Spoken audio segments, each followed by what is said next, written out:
السلام عليكم ورحمة الله وبركاته.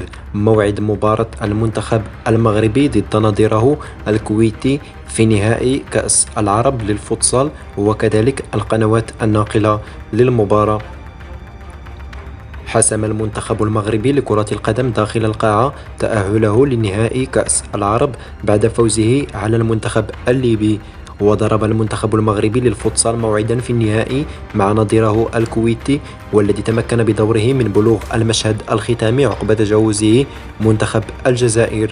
وستجرى المباراة بين الطرفين يوم الجمعة الموافق ل 16 يونيو 2023 ابتداء من الساعة 5 عصرا بتوقيت المغرب، تونس والجزائر، 6 بتوقيت ليبيا، ثم 7 بتوقيت مصر والسعودية. أما بالنسبة للقنوات الناقلة فمن المنتظر أن تنقل مباراة نهائي كأس العرب للفوتسال بين المنتخب المغربي ومنتخب الكويت على قناة الرياضية المغربية.